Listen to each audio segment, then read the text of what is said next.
Hey everyone, it's your girl Regina coming at you guys with another video.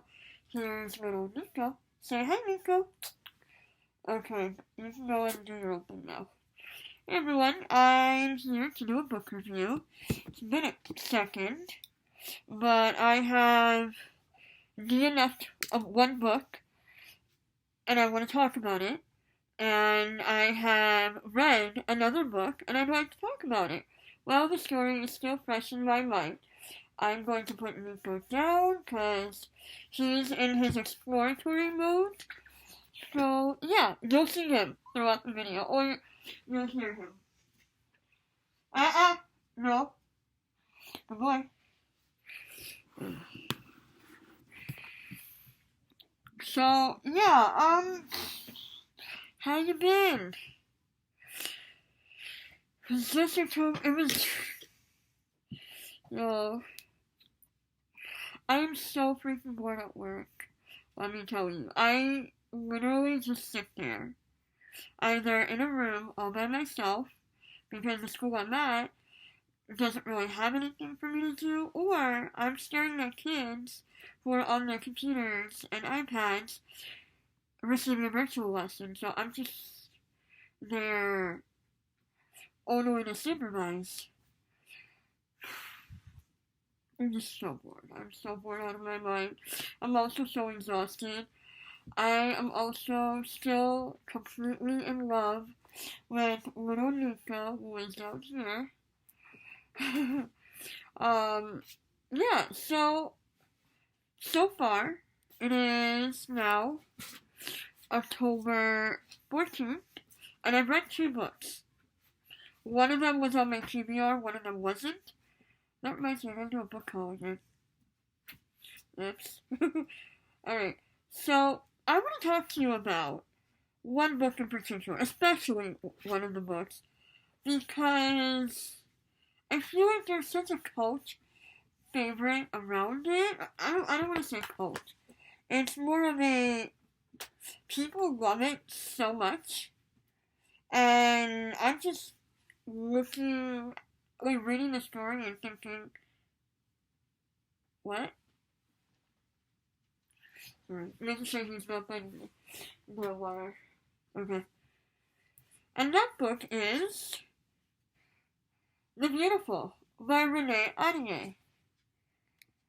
If you guys don't know what this book is about, good question. Okay, it's set in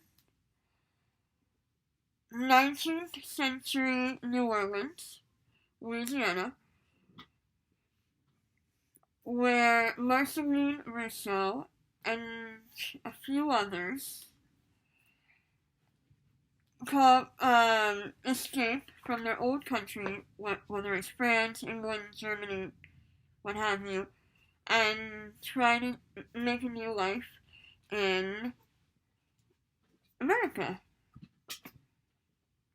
Once she gets here, she is enchanted by the Mardi Gras, the scents, the colors, and the vibrancy of the city.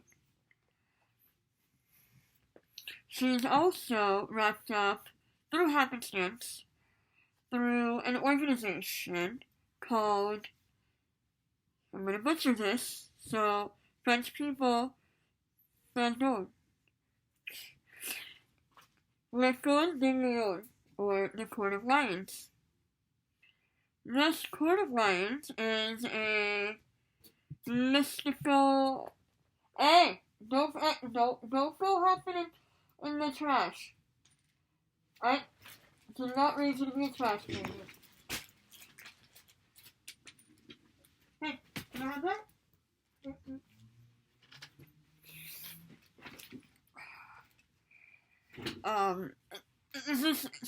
The Court of Lions is a mystical club of sorts in which a group of teenagers have these abilities.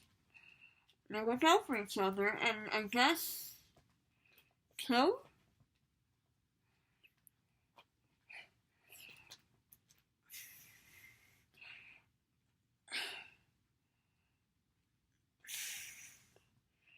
before I get into this, I just want to let you know.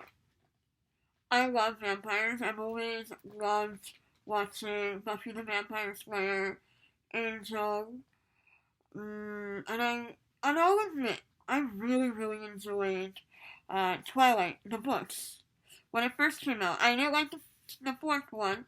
Okay, well, I enjoyed the first two books, and then after that, safe to say I'm not reading Midnight Sun. And with all of that in mind, I also I enjoyed watching The Vampire Diaries, the first 4 seasons. After that, it went downhill. I loved watching the originals. So, I like the supernatural. I've never hit it, I like thinking that witches exist. Vampires probably not so much, or werewolves. And this book should have worked, And it's just really, really wanted to like this book. I should also have mentioned that this is my second time attempting to read this book. The first time I tried reading the physical copy, I couldn't get through more than 20 pages of it. Second time around, I decided to read the ebook because he's writing on my iPad. More like the cover. And I wanted to read it because a little readathon I have going on with my friends on Instagram, called October Vampire Reads. So I get 180 pages in. The imagery is flush. It's beautiful. The writing, it's flowery. Not Frankenstein flowering. That it's just so annoying to handle. But it does get up there at times. The descriptions, wonderful. The setting, let's talk about the setting. I'll get to the setting in a minute. The people are who I'm having a problem with. This book mentions, where do you go? Sorry. Mentions themes such as classism, racism, elitism, LGBT issues. And again, this is in the 1870s, right? NOLA. And that means it's right after the Civil War, right? And I'm thinking, okay, this is interesting.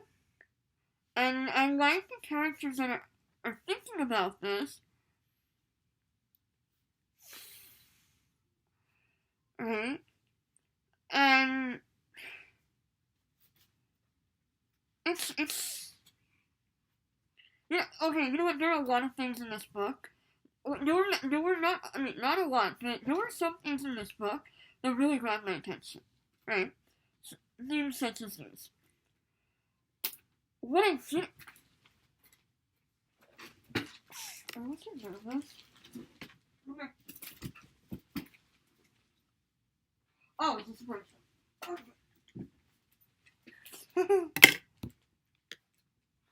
Sorry. Hey, come here. Come here. Ooh. Okay, that's an alibi. What I didn't like, let's get into that. Celine, or Marceline Russo, who is described as half European and French, and half East Indies, or East Asian. So, well, not even East Asian, more like Indies. So, let's go on an assumption that she's half Indian. Okay, cool. There's another character in the book, Arjun Desai, who is either half or fully Indian, right?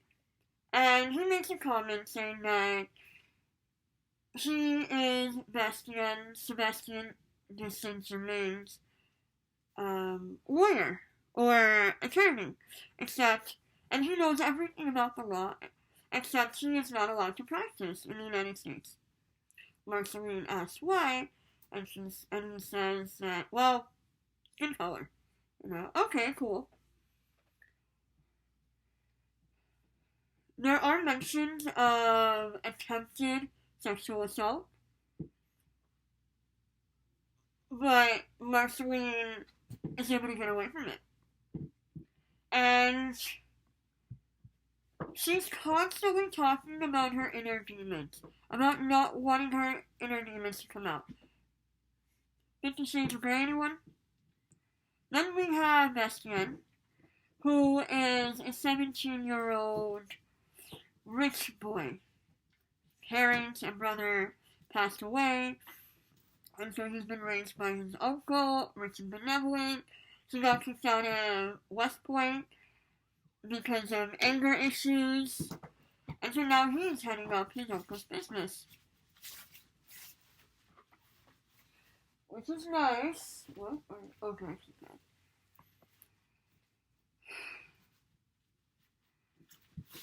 the amount of times that Marceline has called Sebastian the following words: devil, Lucifer, demon, just no. And then there is Michael Grimaldi, who the author wants to introduce as a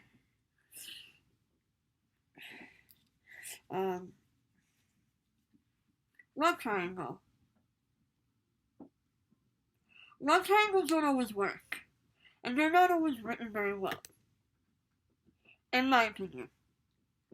It has to be very compelling. And I also don't like when authors, and even in media, like shows and movies, the writer of the show, they try to influence the audience into rooting one way and the other. I firmly believe that you should have the author / reader, the audience / readers decide for themselves. It should be organic. Marceline comes off as very boring. I had to constantly ask myself, what is the plot of the story? Because 180 pages, there's a murder that happens, then there's another murder, and then they're trying to fix it. And it's just, I'm just so bored to tears. And I finally had enough, and I said, you know what, I'm done. I cannot continue anymore. Because the characters are just boring. This book is in a genre which is gothic. Yes, there are gothic elements. There are vampires. Then there's also the fact that it's written as historical fiction or historical. Honey, what is historical about this besides the fact that you're in 1870 NOLA?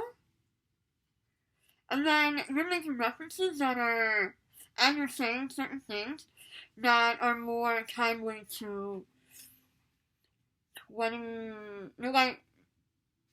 2020s or the 2010s. Ow! Stop! Thank you. And it doesn't make sense, And ow! Oh, ow! Dude! Bad in my feet. So when you have if you're going to call a book historical fiction, play around have it as the backdrop of a historical event. Have historical people, hey, leave it. Thank you. Enough historical people there. You can't just say, oh, it is 1870s. There's France, there's Nola, and it's always been known to be a mystical place without going into historical context. I can tell you the historical context. It's post-Civil War, so the Reconstruction era. But are we going to talk about that? No.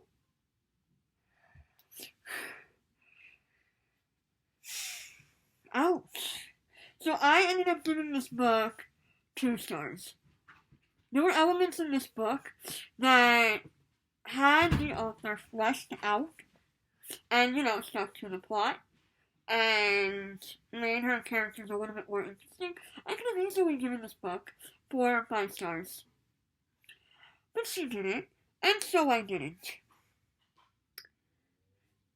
It was a very aggravating read for me.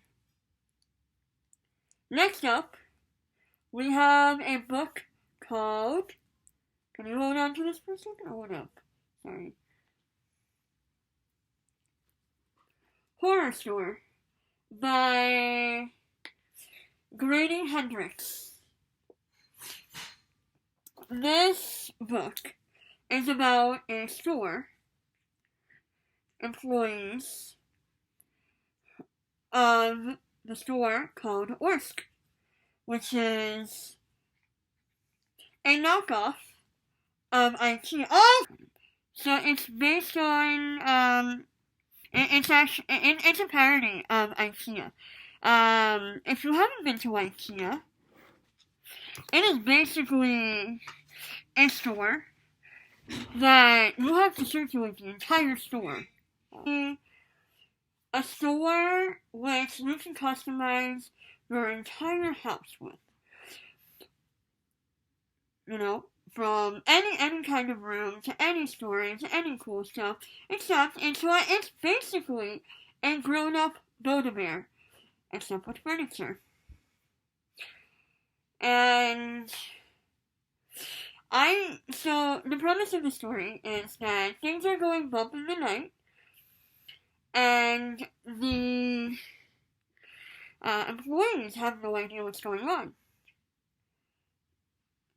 The store manager,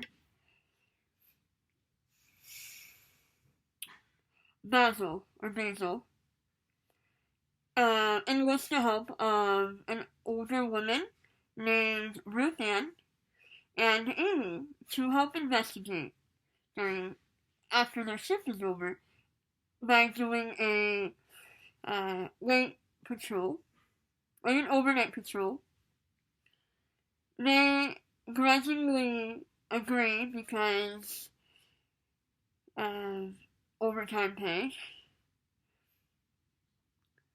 Once the night comes, they're starting to work around, and they discover there are 2 other employees who are Trinity and Matt, who are trying to host a ghost show. Thanks, Ghostbusters. Because they believe that there are ghosts in this Horrorstör store. And the reason why they believe that is because over 100 years ago, I want to say, was a prison, a haunted prison, where the warden worked the incarcerated to death and drove them crazy by working them to death. So the 5 of them, investigate this whole thing. And until they find a person who's been there since all day. He claims that he's homeless, and he's trying to hold down a job but can't. He's divorced. His wife has custody of the child and won't let him see his daughter unless he has a place to live. That sort of thing. It is from there that the story gets a little spooky. You know. And without giving too much of it away at all, because it's a very short book. It's like 260 odd pages. Yeah, 260. And I think it was really cool in the way that it took a retail job and flipped it on its head. I've never been a retail worker, so I don't know what it's like, but my brother has. And I have friends who have been retail workers and who are retail workers, and they complain a lot. And they say that it's not a gratifying job at all. It's hard, and it's a way to make money. And Amy, she's looking to get out of this location and wants to go to another location. Right? And so, and the IKEA knockoff is pretty cool because Horrorstör is set up the exact same way as IKEA. You know, like, if you want to leave the store, you have to go through the entire store. And it's really, they make the store in such a way, they set up the store in such a way that you spend a minimum of 3 or 4 hours there. I had the misfortune of being there for 9 hours because my friend was trying to set up her marital home before she got married. I love her, but I ain't going back to IKEA, man. The characters themselves, I really liked all of the characters. Trinity, she knows that she's beautiful and she hooks up with the male's employee. Then there's Basil, who is high strung, likes to quote the company handbook and all. There's Amy, who is trying to figure out her life. She's 24 years old. She's trying to figure out her life. She was raised in a trailer park home, and she went to college but dropped out, and so she moved out and is having trouble paying rent, you know? Which is something a lot of 20-somethings had trouble doing, so I think that was very relatable. And then there's Ruth Ann, who is in her 40s, I believe. And she's just working there because she likes the fact that the store, the people in the store, have become a family to her. Because she doesn't really have a family. She mentions that when she gets home, all she does is eat, watch reality television with her stuffed animal, Snoopy. So, and then there's Matt, who is a love-struck guy who is in love with Trinity, and so he's going along with this scheme of catching a ghost. Except they all find much more than they bargained for.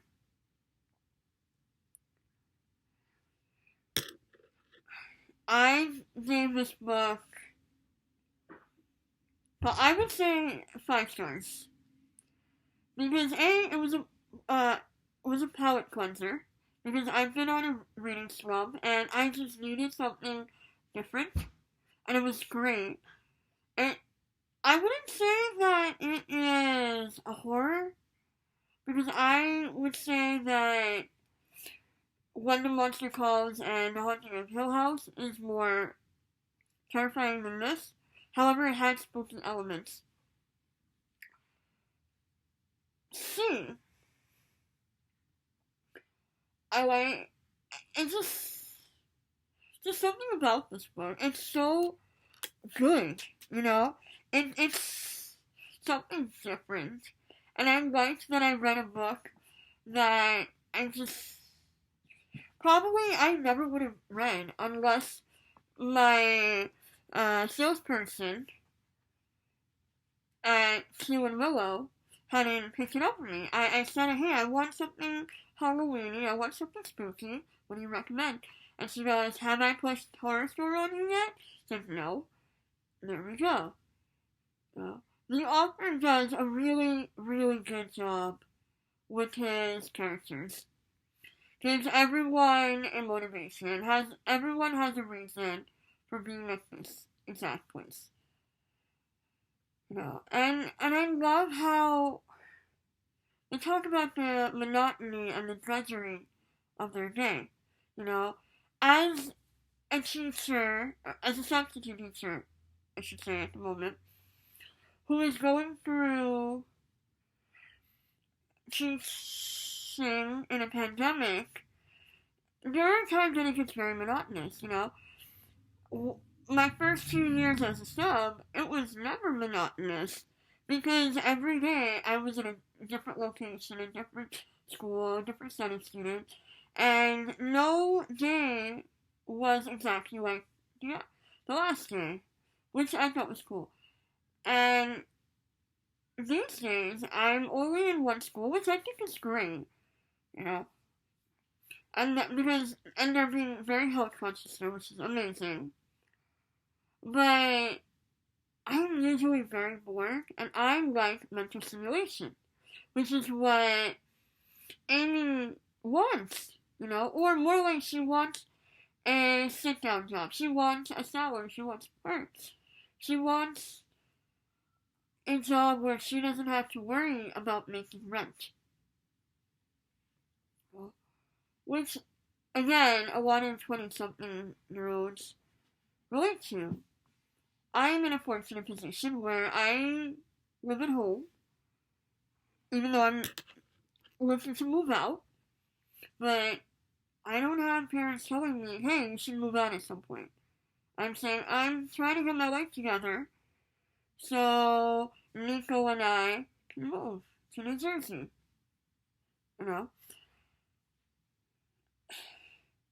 It's really good. I wholly recommend this book. I like it as a palate cleanser, first and foremost. And what else can I say? I also, yes. It's almost set up like a catalog, I want to say. Like an IKEA catalog. Which is pretty cool. The back of the book has a map, a layout, written in Swedish, I believe. And then every chapter begins with a product description and picture. For example, Fuga, which is a chair. And then these products are somehow mentioned in the chapter or the story as it goes on, which is kind of cute, and I just love it. I wouldn't say that the story is cute. I would say that the whole setup of it is pretty cute. And that is it for now. I shall see you guys the next time. Stay healthy, stay safe, wear a mask, vote. I bet you guys start everyone telling you to vote, but please vote. Yeah. Tell me what you guys are reading right now. Alright? Comment, like, subscribe, and I shall see you next time.